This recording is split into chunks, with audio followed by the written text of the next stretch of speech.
Magandang buhay at magandang araw sa inyong mga palangga ko, at dahil ngayon po ay medyo makulimlim dito sa amin sa Palawan at nagbabadya ang pagbuhos ng malakas na ulan, kaya naman naisipan namin magluto ng masarap na ulam at masabaw at masarap humigop ng sabaw pag ganito ang panahon, di ba?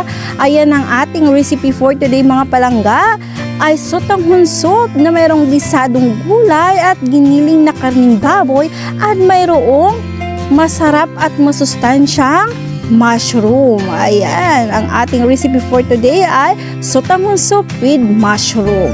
Ayan, napakasarap mga palangga, kaya naman kung gusto niyo pong mapanood ang recipe natin or version natin ng pagkakaluto ng sotanghon soup, aba naman, panoorin niyo na po ang video.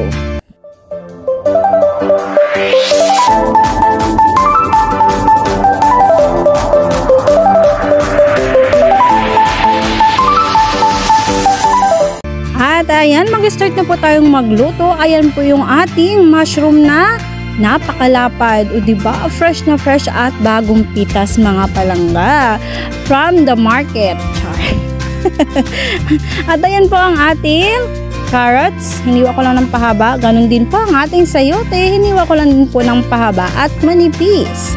Ganon din po ang ating repolyo or cabbage, pahaba lang din po ang aking pagkakahiwa at manipis lang po ang aking pagkakahiwa. At ayan ang ating Baguio beans, ganyan lang po ang pagkakahiwa pa slide. Ganon din po ang ating spring onions, ayan. Medyo mahaba po, 1 inch or 2 inch ang aking pagkakahiwa. At ang ating giniling na karne. Yun. Diba? At syempre, hindi mawawala ang main ingredient, ang ating sibuyas at bawang at ang ating sotanghon. Ayan, ang ating sotanghon ay nagkakahalaga lamang ng 20 pesos. O diba? Sa halagang 120 pesos, aba naman may masarap ka ng sabaw, masarap na ulam at masustansya pa. At sinindihan na nga po natin yung ating kalan at nilagay natin yung ating kawali. At naglagay po tayo dyan ng mantika.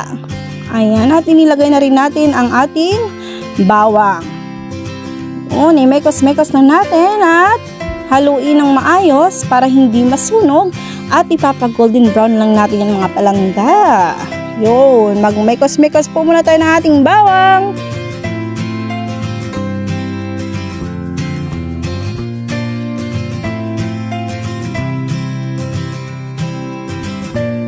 Ayan, at dahil golden brown na po ang ating bawang, ilagay na nga po natin yung ating sibuyas at atin po yung haluin or mekos-mekos ni insan, charot.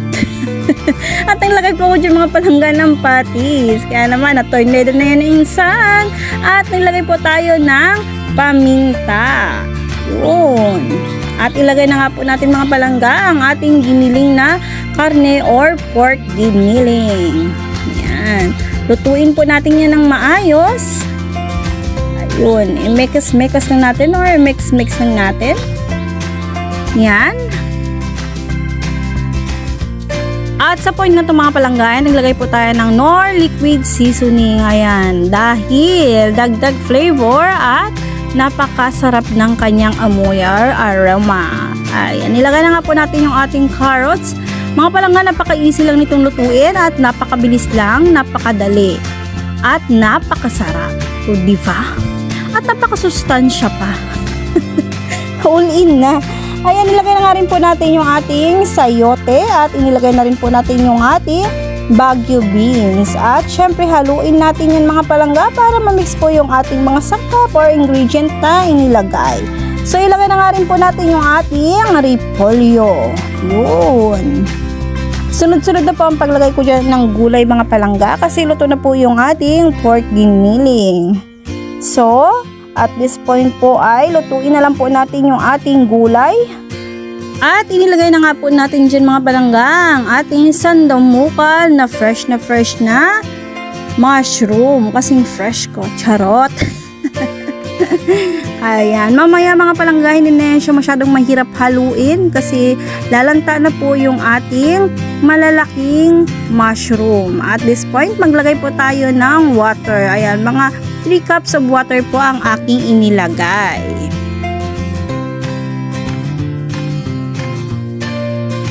Ayan, at nalagay na po natin yung ating tubig. I-mix lang po natin yung mga palangga para mag-mix din po ang flavor ng ating mga ingredient. Yun, napakasarap. Ayan, at antayin po natin yung mga palangga na kumulo. Yun, para maluto po yung ating mushroom. At inilagay na nga po natin mga palangga yung ating cute na sutanghon. Kasi naman mga palangga, hindi ko po in-expect na ganun pala kadami yung gulay na nabili ko at ang kunti pala ng sutanghon na nabili ko. Ayan, napakasarap at inilagay na nga po natin dyan mga palangga yung ating spring onion. Pinahuli ko po yung mga palangga kasi ayaw ko po na nalalanta yung spring onion o dahon ng sibuyas. Ayan, okay na kayo mga palangga at nakakatakam at napakasarap. Goods na goods yan sa mga nagda-diet. Huwag na po kayong mag-rice. Ayan. So, mag-presentation na naman tayo dahil gusto ko na naman kayong takamin. O, diba? Napakasarap at swak na swak sa malamig at makulimlim na panahon. Lalo na ngayon, tag-ulan-ulan na. Napakasarap maghigop ng sabaw.